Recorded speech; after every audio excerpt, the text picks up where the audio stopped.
Hello guys, welcome to Arpita হিসেলে। আজকে মাকে বলেছিলাম ইলিশ মাছ যখন আনা হয়েছে তখন দিদুনের বাড়িতে যেরকম বানানো হতো ভাতে দিয়ে সেরকম বানাতে। মা বলো কি কি করতে হবে? হ্যাঁ, ভাতে দেওয়ার জন্য নিয়ে নিয়েছি ইলিশ মাছ, তো অবশ্যই লাগবে। আর নিয়ে নিয়েছি অল্প করে হলুদ গুঁড়ো, নুন, লঙ্কা গুঁড়ো, জিরে গুঁড়ো, নারকেল বাটা আর সর্ষে বাটা। চলুন শুরু করি।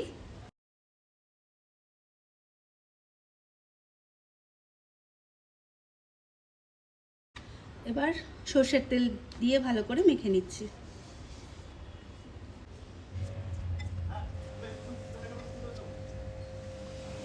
এবার মাছগুলো এর মধ্যে মাখিয়ে নিচ্ছি।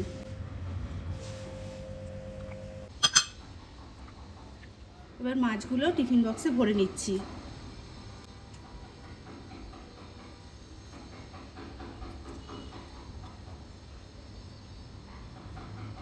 ইলিশ মাছটা ভরে নিয়েছি, এবার ঢাকাটা দিয়ে দিচ্ছি। ব্যাস, মাছের প্রিপারেশন রেডি। এবার শুধু ভাতে দেবার পালা। ভাতটা প্রায় হয়ে এসেছে। ভাতটা নামানোর পরে রান্নার বাকি অংশটুকু দেখাচ্ছি। ভাতটা সবে নামিয়ে আনলাম, এবারে ভাতটা একটু খালি করে নিচ্ছি।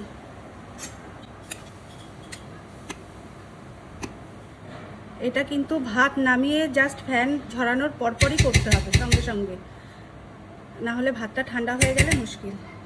একটু ফাঁকা করে নিলাম, দিয়ে মাছের বাটিটা বসিয়ে দিলাম। আর যে ভাতটা ঢেলে রেখেছিলাম সেটা এবার উপর থেকে দিয়ে দেবো। এবার ভালো করে হাতা দিয়ে একটু চেপে চেপে দেবো, যাতে টিফিন বক্সটা পুরো ঢাকা হয়ে যায়। এবার ঢাকা দিয়ে দিচ্ছি। এর উপরে একটা ভারী কিছু চাপা দিয়ে দেবো।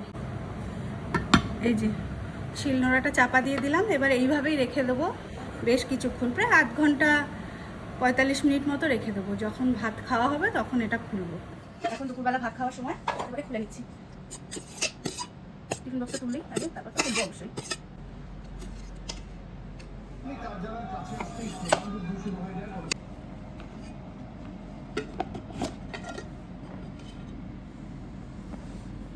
ওয়াও, তেলটাও উঠেছে কত সুন্দর, দারুণ গন্ধটা। এটা তো পুরো তেলেই হয়েছে না, এটাতে তো আর জল পড়েনি একটু। চলো খেতে দিয়ে দিই।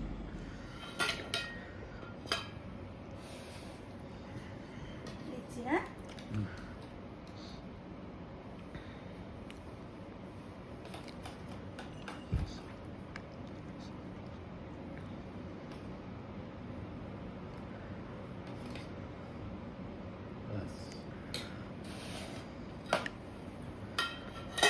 ইলিশ মাছ ভাপা অনেক দিন, ভাতে ভাতে ইলিশ মাছ ভাতে অনেক দিন পরে।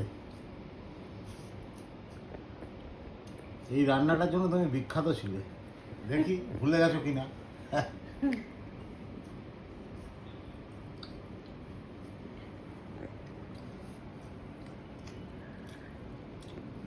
স্বাদে গন্ধে ভরপুর।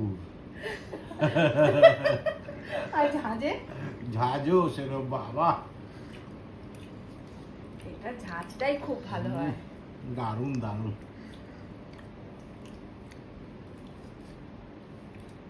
ইলিশ মাছ ভাপা তো আপনারা অনেক রকম ভাবেই খান, এরকম ভাতে দিয়ে একবার খেয়ে দেখবেন, এত সুন্দর ঝাঁঝ, খুব ভালো লাগে। আমার তো জিভে জল চলে আসছে বাবা, আমি খাবো তাড়াতাড়ি। মাছটা খাও, মাছটা কেমন দেখো।